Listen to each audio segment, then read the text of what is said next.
continue with the action inside of Thunder Studios, Long Beach, California. It is Night of Champions 5. Being presented by Dmgboxing along with Top Rank Incorporated and being sponsored by Fightbook. If you'd like to be considered for upcoming Dmgboxing events, register at fightbook.com. Happy Jewelers. Happy looks good on you. Drive it. Casa Mexico Tequila. Auténtico Corajillo, Torque Law representing the people. As a reminder, make sure you head on over to the giant WBC belt, scan the QR code for your chance to pick up a pair of Laker tickets, as well as Adams Boxing, official brand of boxing. This contest set for 10 rounds. On the line, the vacant NEBF super featherweight title. Supervising this evening is Nancy Rodriguez. Our judges at ringside, we have Fernando Villarreal, along with Sergio Cais and Jack Reese.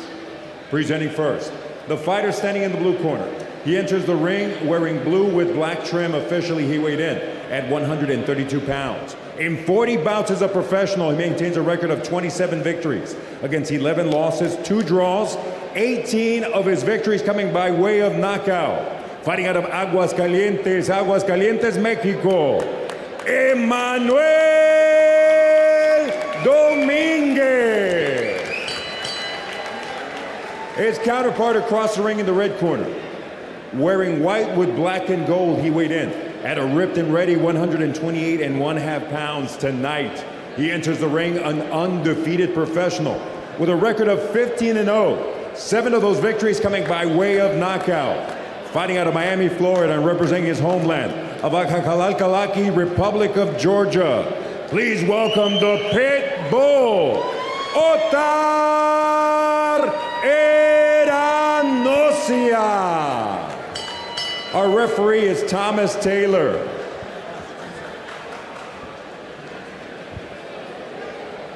Let's go, guys.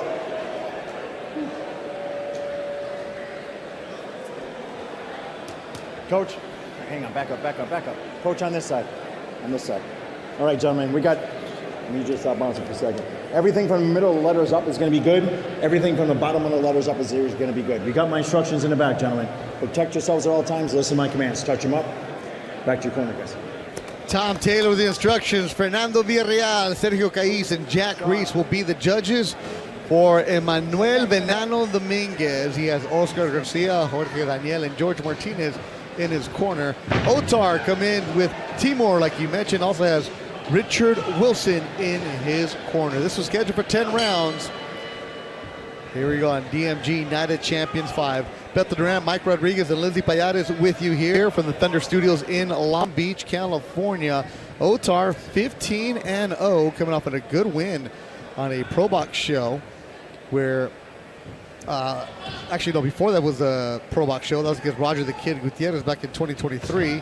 And then he didn't fight in 24. And then this year, a fight that was a disqualification, but he was winning easy on the card, was Otar. So what kind of fighter is he, Mike?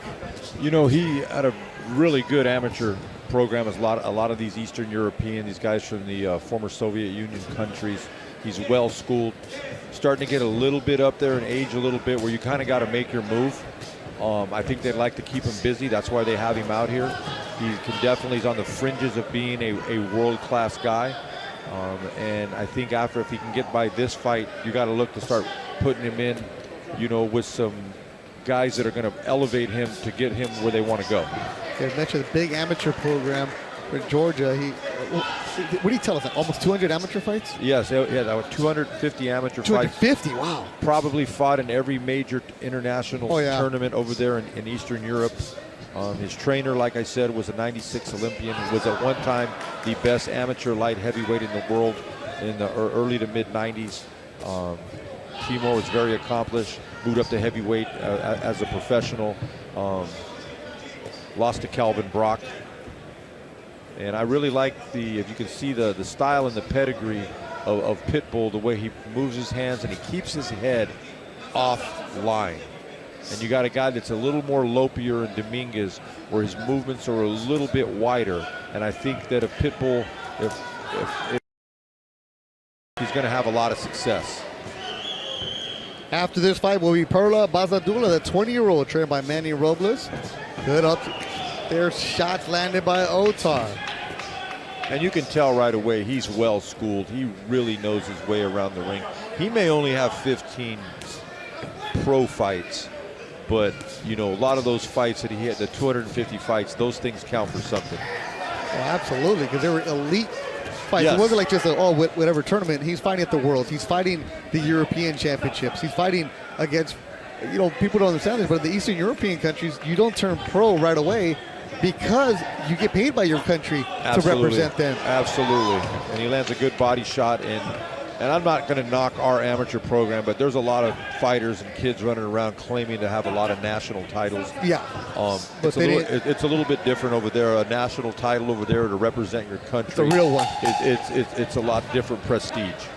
Yeah, well, you see some of those guys that show up to Freddie Roach's gym wildcard. They're like, oh, I'm a amateur. And then you find out they have 200 amateur fights representing the Eastern Bloc countries. You're like, holy smokes, who are these guys? Well, guys that we mentioned earlier, like a Victor Postal, toward his gym. As we take a look here, a nice little right uppercut, little good inside work. And even Dominguez, he's very willing. He's got longer arms, but I think if Otar stays short and keeps working like that, and then keeps his head offline, watch how he doesn't square up too much. After he punches, he covers up nicely. And then when you have like in a baseball reference, when you're short to the ball, you're going to have a lot more success. Behind Otar's corner are his kids, his family, and he looked right at them, gave him a smile, give him a wink. I saw that. Yeah, he's not sitting down, standing up between rounds, is Otar. Yes, and a lot of those guys from these countries, Dagestan, Uzbekistan, I know you've seen a lot of the Uzbek guys, Yeah. Uzbek Dabuli. You've called some of his fights. I work with him. Yeah, some of those guys are a little hard to work for in the corner because they don't want to sit down. Yeah. I always prefer that my guy sit down, gets his heart rate down. Yeah, Otar, I was watching a couple of fights of his. His style is very fan-friendly, but he's still a little herky-jerky at times. But there's a purpose to it. His herky-jerky is part of his defense that helps create his offense. I see a guy that's herky-jerky that with their hands don't follow their head. His hands follow his head, and he's always got his feet underneath him. If you notice, he's always looking to set himself up. And a shorter guy, he doesn't have long arms, and I train an amateur like this, you can still have a very effective jab by the way you use your movement and the way you bend. Also, Mike, he doesn't stop moving. It's hard to find him. Well, I mean, it's hard to hit a moving target. Yeah. And that'll wear a guy out mentally and physically. The way he comes in with his hands up. From a coach's perspective, I really like what I'm seeing. He's not a super big puncher, as indicated by his 7 knockouts, but he's very technical. He's very technical. Yeah, yesterday at the weigh-ins, his entire team had the track outfits. They were all locked up. They were looking good. Yeah, they were looking great. I'm still trying. I mean, when I look at a fighter, sometimes it'll automatically another fighter will come to mind. I'm still trying to figure out who Otar reminds me of. His style is a little different. Good overhead right from Otar. But you notice the closer he gets, the more his hands come up, the more knee bend he gets. And his punches are all very short. He doesn't throw a lot of looping punches. And that's why he's able to get off quick. Where a guy like Dominguez needs a little bit more room. So is this a fight that will probably go distance? You're going to have to break him down? Yes, and I think Otar's not a big puncher, and I know Dominguez, even though he's been stopped, he takes a pretty good shot. Yeah. Yeah, you mentioned only 7 stoppages for Otar. But a knockout ratio can be deceiving. It depends. I work with one of Freddie's fighter, Umar Dakmanov, and his first couple fights, because he had a high amateur pedigree and Olympian, he wasn't sitting down on his punches. Okay. And now he's a knockout artist. His last 4 to 5 fights. Oh, he's been knocking people out. Yes, he fights for Tom Loffer's 360 Promotions, and he's been knocking guys out. And it's just a matter of adapting to that pro style. And when you get into a pro gym with pro level trainers, they're going to teach you those things. The Freddie Roaches, the Robert Garcias, the Manny Robleses type guys. That's a good body shot landed by Dominguez on the left side of Otar. Dominguez with good defense here. Yeah, I like the way he's moving off the ropes. He's not doing what I said earlier as far as getting too high. He's getting that good knee bend. I like a good knee bend. And that'll happen when you have, 40 pro fights. Been a pro for 14 years. He had 2 3-year layoffs and came back.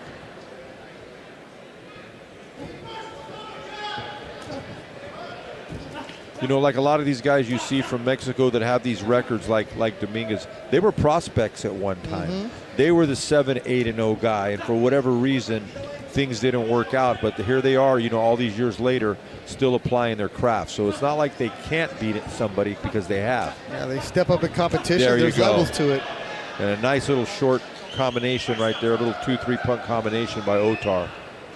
Like Dominguez comes in, okay, with the ugly record, but he's got all the sponsors. He's got the avocado sponsor. Yeah, That's expensive right now, Mike. Well, you know, in 27-11 is not that ugly. He's not upside down. He's fought some good fighters. And he's fought names. Yes. So I mean, if somebody babied him, maybe he's 22-3, but he hasn't been babied. And a lot of times, Mike, you know, there's some of these Mexico fighters. They are taking fights that they shouldn't be taking, but they need to take it because they need money. Absolutely, absolutely. Guys, some guys make a good living if they don't get knocked out too much. Yeah. A good exchange by both guys right there. And Otar has him right there. I think he likes having Dominguez on the ropes right there because he's lacking a little bit of leverage on his shots. I think Dominguez likes being on the ropes too. And he lands upstairs, does Dominguez. Absolutely. He did some good work right there. And Pitbull looks over at his corner or his family, but he better pay attention. He's looking at his corner.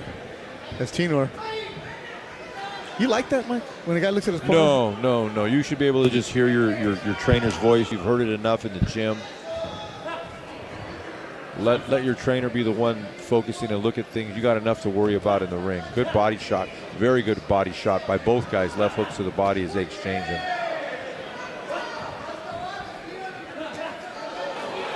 Good short right hand. And Otar is very physically strong. He's very physically strong.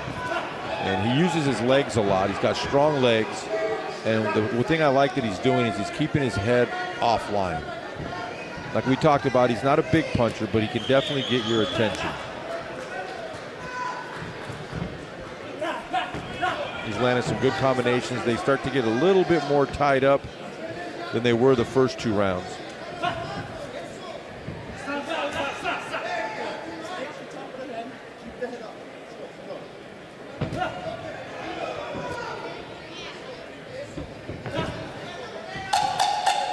Nice jab to close around. Good head movement, good defense, good ring generalship.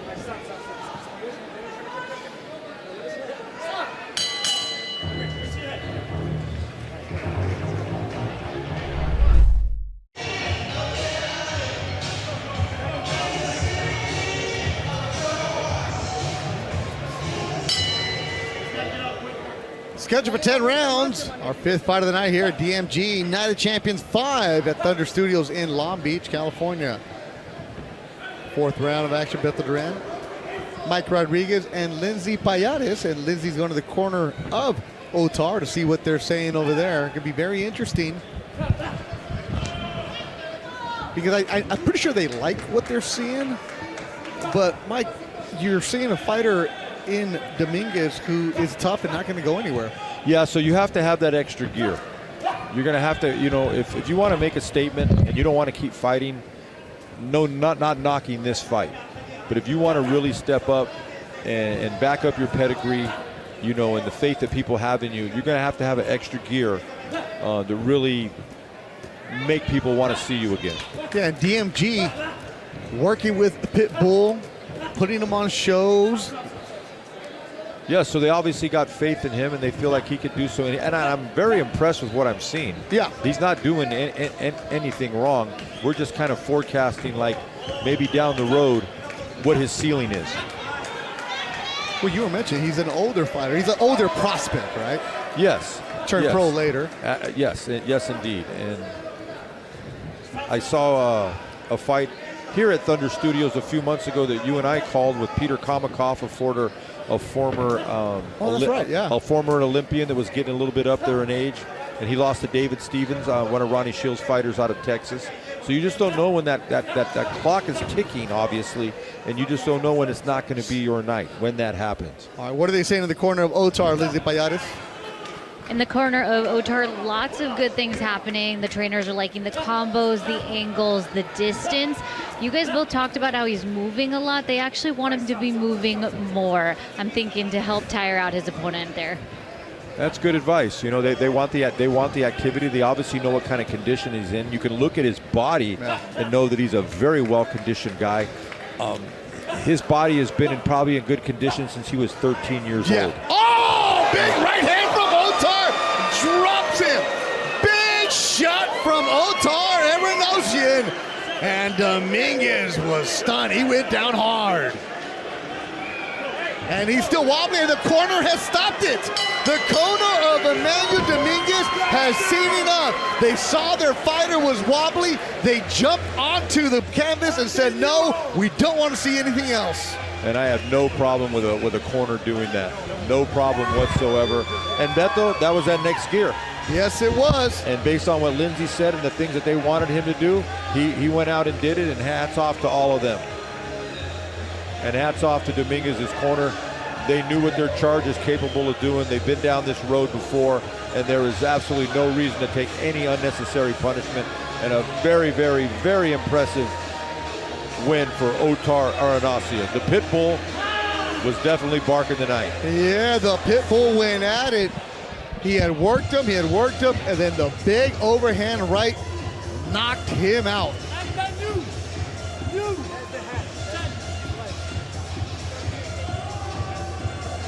2:32 of the round, and there it is. Connected flush, going down hard, Dominguez. One more time. Perfect shot landed. The 8th KO for Otar Emanuel.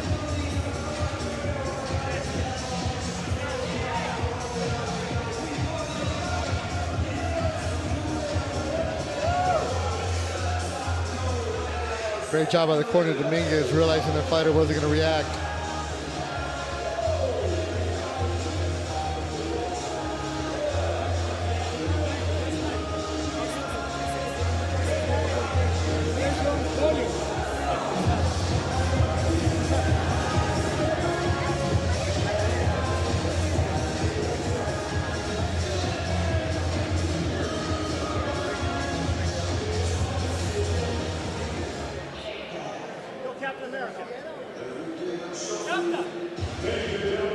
The DMG boxing ring, the blue corner informs referee Thomas Taylor their fighter can no longer continue, and he stops his contest with an official time of 2 minutes 32 seconds of round number 4, declaring the winner by way of knockout, still undefeated, and now NABF Super Featherweight Champion, the Pit Bull, Otar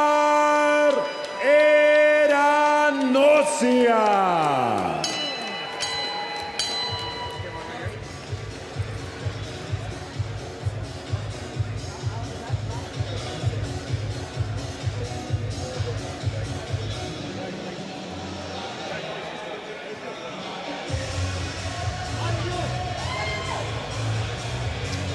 Lindsay will be interviewing Otar after you take the family pictures, of course. Got to get the pictures.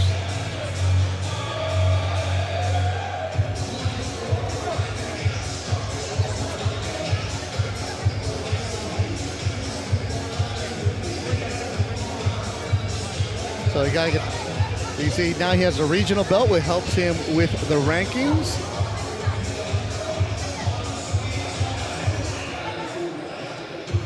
Laxon after a 4th round KO. That works.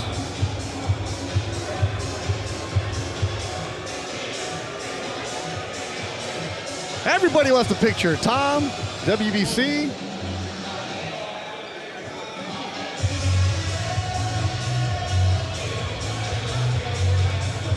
Here's the interview with Lindsay now. Otar, you get it done in 4 rounds and you get to bring home the hardware. You remain undefeated. How are you feeling right now? Hi everybody.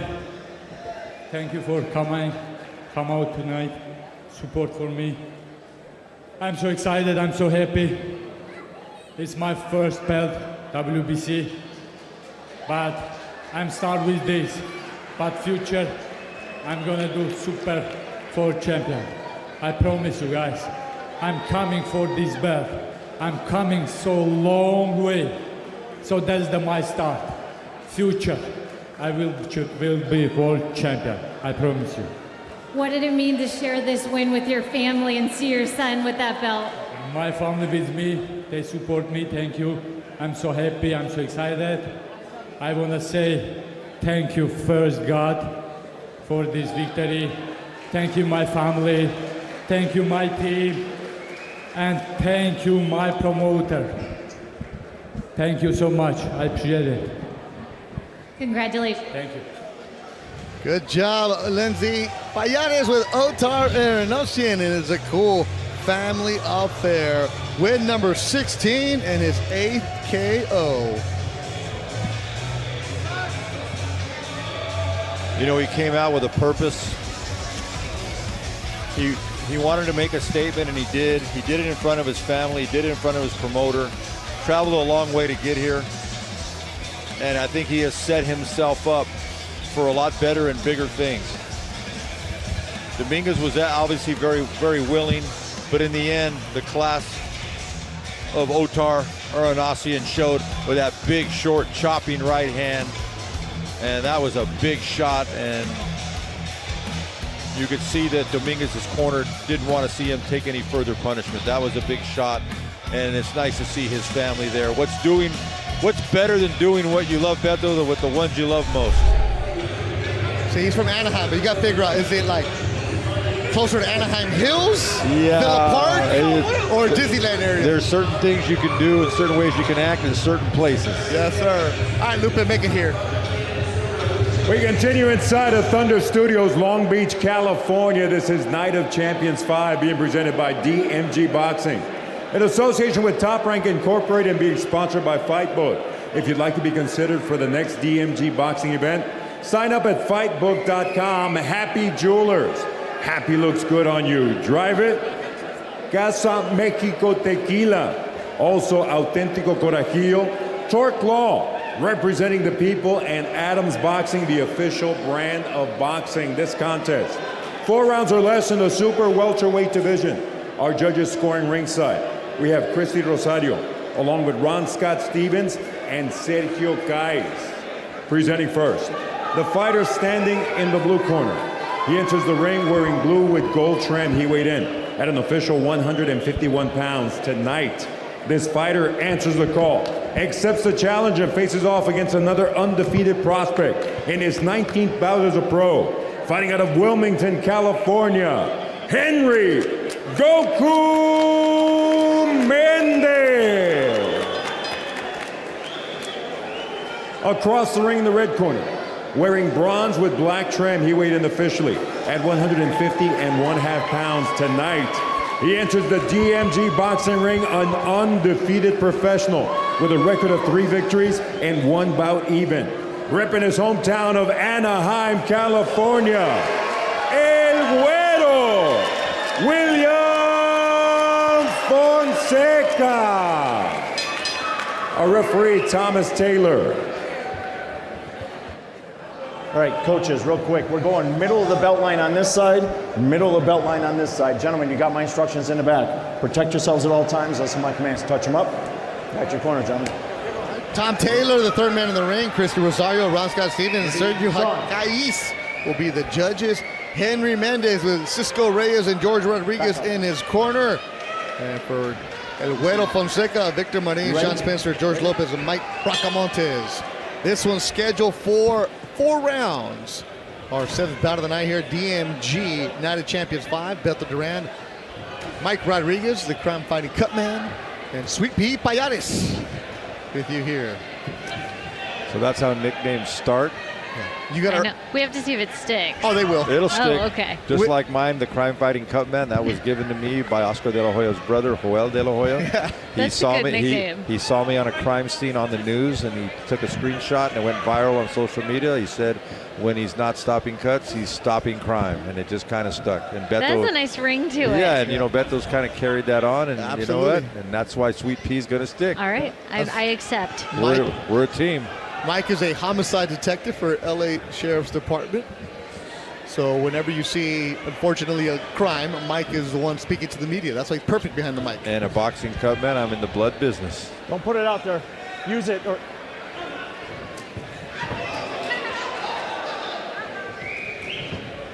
And I almost want to call him hard luck Henry Mendez. Nah.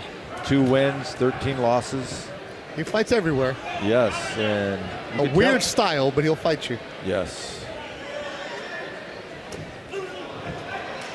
As for El Güero Fonseca, turned pro in Tijuana at the Evolution Club, was a draw in 2023. And then he fought his second fight at El Farallon, the nightclub in Linwood. Wow, that is like a blast from the past. Yeah, so Ooh. if you're fighting El Farallon, you are tough. I've seen a lot of fights non-sanctioned by the California State Athletic Commission at El Farallon. Yeah, that might have been better than some of the fights in the ring. 100%. Girl fights. And then he fought on a DMG show at the Fox Theater in Pomona earlier this year, and he's coming off a unanimous decision over Jesse Zuniga. That was at Saboba in the Coachella Valley. And he definitely brings a crowd with him. I think out of all our fighters, maybe with the exception of Perla or its equal, he's definitely got a lot of fans here tonight. And Thomas Taylor's already kind of warned Mendez about that left hand. Either don't leave it out there, either throw it or bring it back. He's a well put together guy, Mendez. I mean, he's a grown ass man. Yeah, he beat a 2-0 prospect at the Commerce Casino earlier this year. He swept the cards, and he beat a kid who was making his pro debut. So don't sleep on Mendez. Every now and then he'll sneak it in you. Yeah, I actually saw that fight. I was there for that fight. And I just kind of remember that herky-jerky style. But the thing is, he's a strong guy if he does hit you. Yeah, that's his goal. He got knocked down in the 3rd round in his last fight. Did Mendez. This was scheduled for listen for that 4. bell, gentlemen. Listen for the bell.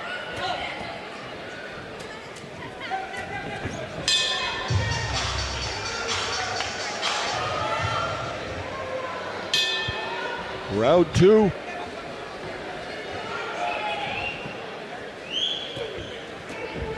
A good crowd inside Thunder Studios in Long Beach, California. It filled up real nicely in here. So El Güero Fonseca brought a good crowd, and a lot of the crowd is waiting for Chop Chop Gonzalez, who's coming up next, trained by Robert Garcia. He sells a lot of tickets. And both these guys warmed up really good in the background because the sweat's coming our way. It's toasty inside Thunder Studios. It's a great venue for boxing in Southern California, becoming a great place for some of the prospect development shows that call home. It's almost become the place with a lot of promoters.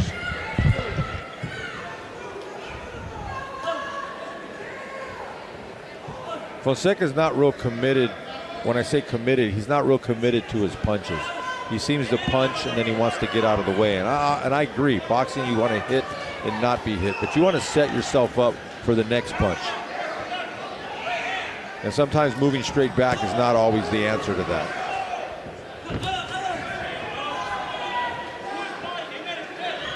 And Henry, I think I saw the video of his Commerce fight, and he's not going to be first. He's not going to engage with you.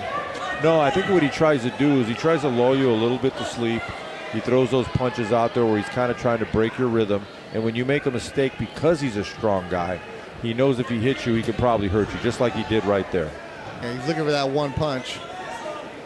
Doesn't make for the aesthetically the best looking fight, especially when we've seen fighters like Otar, Anarosian, you've seen like Pirla, Elvis Rodriguez. That was a body shot from Mendez that lands. That's it. There's more draws than victories, 3-2. No punch. Go.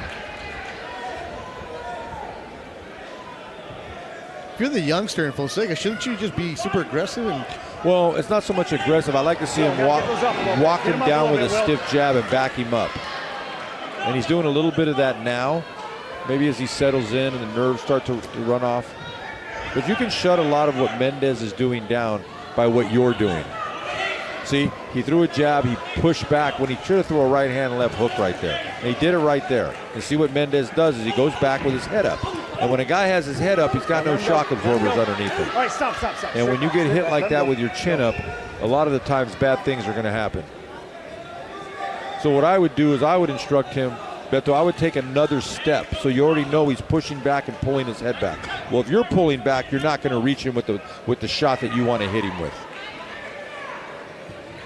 The fight coming up next will be Chop Chop Gonzalez against Leo Baez from Mexicali. That's a real good one. Listen for the bell, gentlemen. I mean, that's about as winging as a right hand as you can get. That thing was not just coming from Wilmington. I mean, I think that thing was coming all the way from Wilmington. No, it came from the port. It came from the Catalina. Yes.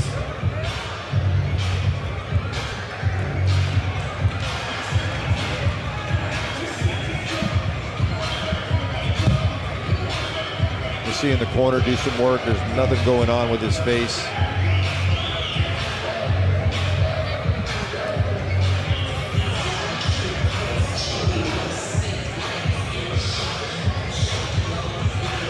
Now you see one of the cornermen putting on an end-swell type device to get rid of any swelling over there on that right side.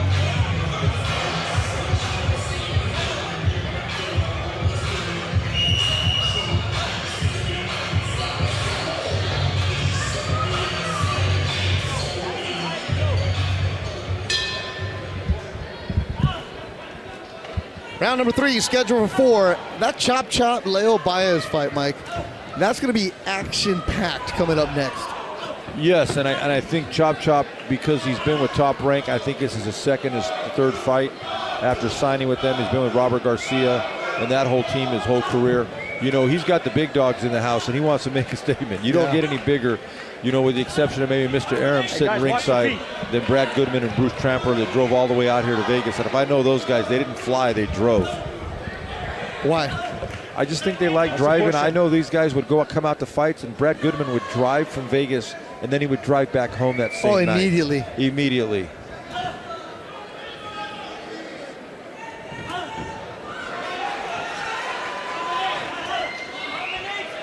Lindsay Payares, what are they saying in the corner of Güero Fonseca? In the corner of Fonseca, his trainer Victor is really impressed with his composure, and he said his movement's pretty good, but he does want him to be coming forward a little bit more. He called him more active, huh? Yeah, absolutely, and just be more effective in it, cutting off the ring instead of. I don't think Mendez is doing anything that warrants him to have to back up. Now, I'm not saying don't stay offline. Yeah.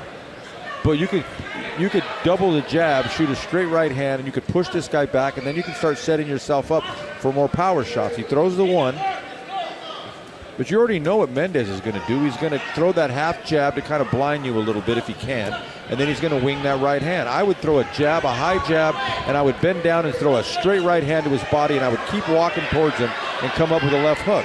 Eventually, Mendez is going to run out of room. His chin's going to go up, and you're going to catch him. Right, stop. I mean, Mendez is going to do any kind of boxing for you right now. No. See it. Hands low. More than one. See, it's almost one of those things where you start getting lulled to sleep and you start fighting how your opponent fights. On our last fight with Pierla, she had to rise to the occasion because her opponent rose to the occasion. There's that right hand from Güero Fonseca. His crowd making some noise inside Thunder Studios. And tagging is Fonseca. Mendez trying to hold on, and he does. Let him go. And they sweat all over Sweet Pea over here. Actually, I think I made it. I survived that. They're right in front of us. Now they get to the middle of the ring. Right there, Mike, he just let him off. Yeah, and you know, Mendez is just pushing his shots. I mean, you got to show a little force sometimes. It's not an amateur fight. It's a professional fight. But you're not. Follow that up. But also, Fonseca pushes his shots too. Time right there, John. I'm not sure what kind of amateur career he had. He's a very willing fighter, but I'd just like to see him fight with a little bit more force. And there's some action right there, as you can see. You really can't tell if Mendez is a righty or a lefty sometimes. Yeah. Fonseca's posturing just a little bit too much, and even right there, he didn't close the distance properly, and that's why he ended up smothering himself as well.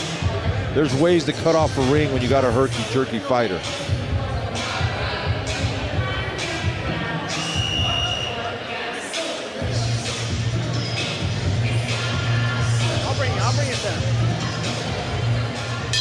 Come here, guys. Hey, last round, guys. Keep it nice and clean. Go. Fourth and final round. We really want to see Fonseca just step on the gas and put this away. At this point of his career, he doesn't really look like he's much of a closer in that regard. He could prove me wrong this round.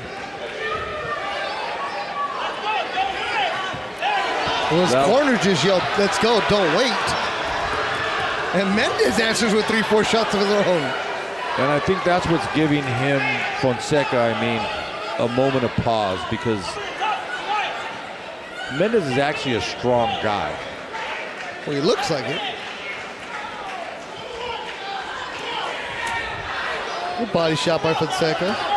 But you see, it's one punch, and then he's kind of pulling out. He's not setting himself up for the next punch. And even that hook right there, he did not set it up.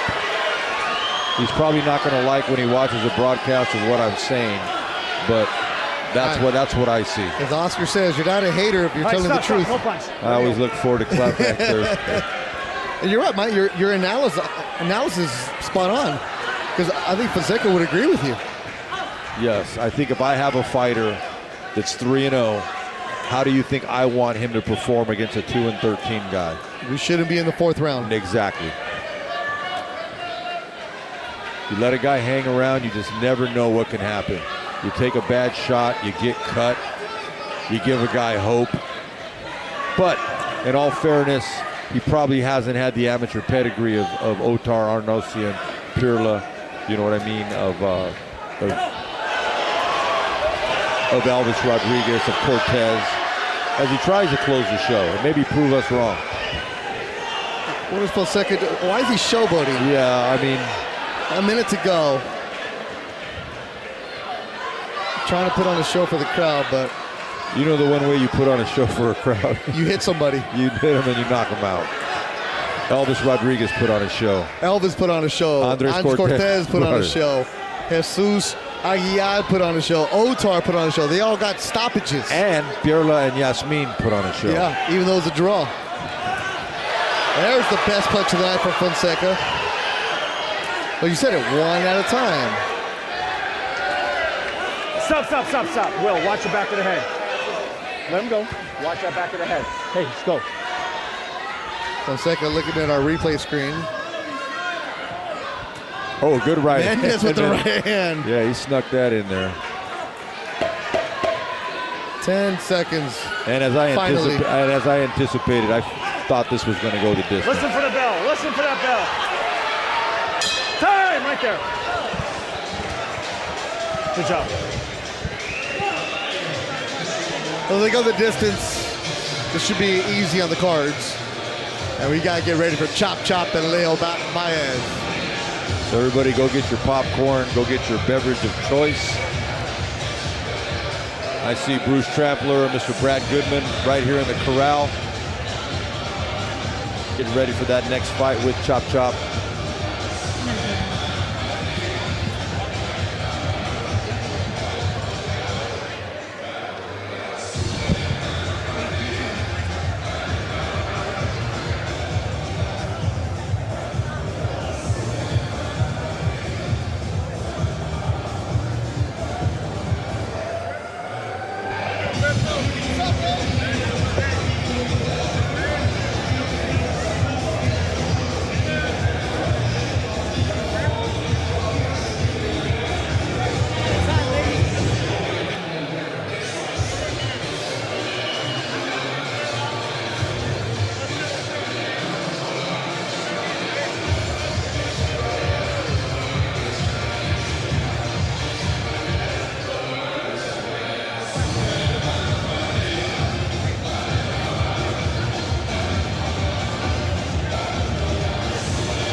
Ladies and gentlemen, after going all 4 rounds inside the DMG boxing ring, the official scorecard reads as follows. Judges Kais, along with Rosario, turned in identical scores of 40-36. And Judge Scott Stevens scores about 39-37. All in favor of the winner by way of unanimous decision. still undefeated, El Güero, William Fonseca. All right, so he gets a decision. He's now 4-0. Still no stoppages. No, and he's, you know, as he moves through his career and, you know, depending on what direction he intends to take it, I'd like to see him fight with a little bit more force and a little bit less flair. But speaking of force and flair. Oh, we're getting that.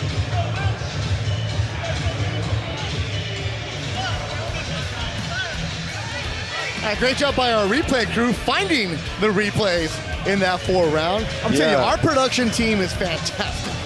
Rolando running the show, everybody, the graphics, the replays, the A2, everybody's done a great job tonight finding this. Yeah, they've made it very user-friendly. It's like lobbing up softballs for us. And there's some action right there from the fight. A good right hand, and there you go, doing a little victory dance there.